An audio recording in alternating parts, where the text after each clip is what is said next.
Let's look at the 90 days given to them, 3 months. Yes, you think it's feasible? I don't just want to give you a direct response, but I just want to tell you that the 3 months directive is a well-informed directive.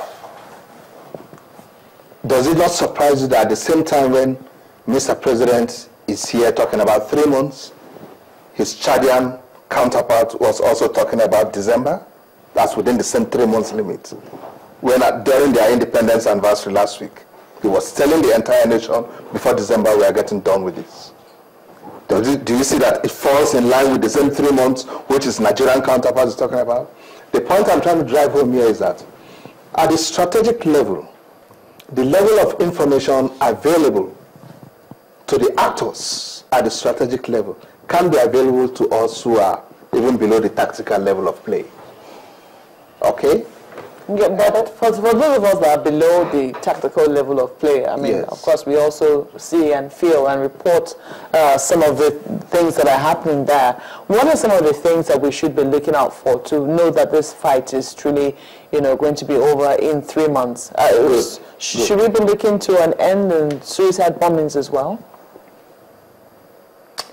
Things to watch out for, or things that actually would indicate that, look, within the next 4 months we can get. Yeah. One, you are aware that the U.S. has decided to relax the implementation of the Leahy restrictions on us. Even though they said there was no such restriction in the first place. That's what the congressman came here to say, we are considering relaxing this thing on you guys. So I'm quoting the congressman. Okay, one, it therefore means that some of the equipment and whatever we need from the U.S. will be forthcoming, and I guess on good time to enable us meet our targets. Good.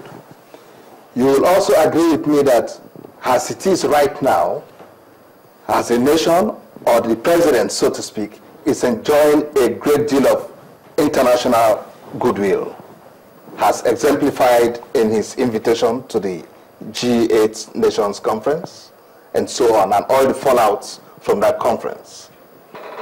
We are also aware, too, that what's it called now?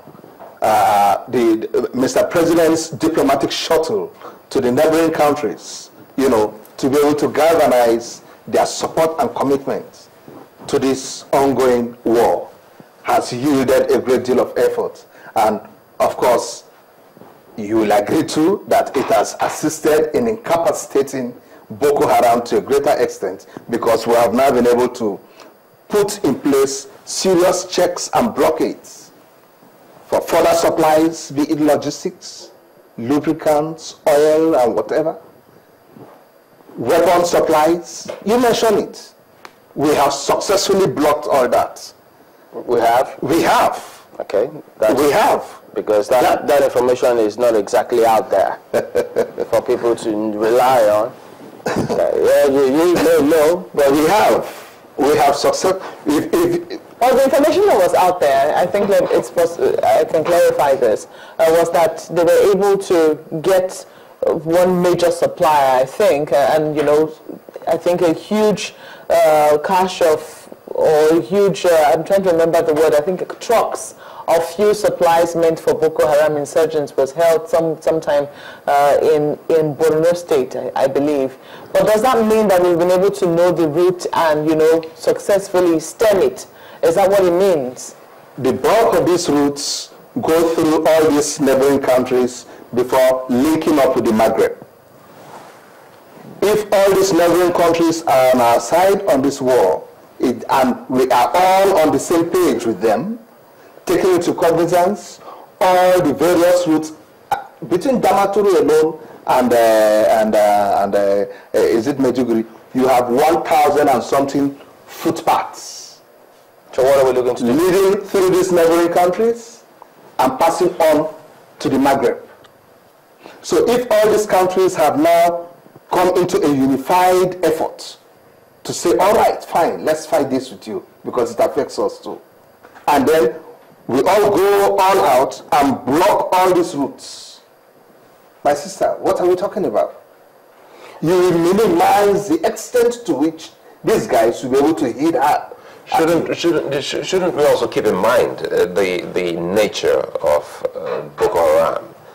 Now we are talking about discussions with possible discussions with Boko Haram. Yeah. We're also talking about the amount of success we have gathered for us as a people. This is a group that had once upon a time came forward to say they were not once, twice or thrice or so, that they were ready to negotiate and talk. And we saw what the ceasefire cost us. Till this moment, no one has even said anything about that ceasefire that had the name of a president around our border nation mentioned. That is one. Then two, talking about the change in guard in the leadership of Boko Haram. And what we saw yesterday again about an audio tape. They had their own tactics. What do you think we should also be looking at when we talk about possible negotiation and the back and forth of Boko Haram, talking about the leadership of Boko Haram? Do we have a splinter group, or is there a possibility that we're being toyed with as a nation by the group? You are fighting an asymmetric battle. In most cases, the belligerents out there don't have the sense of unity which you have on this other side. Because in most cases, nearly every small leader, I use the word small leader deliberately, has his own intentions in mind.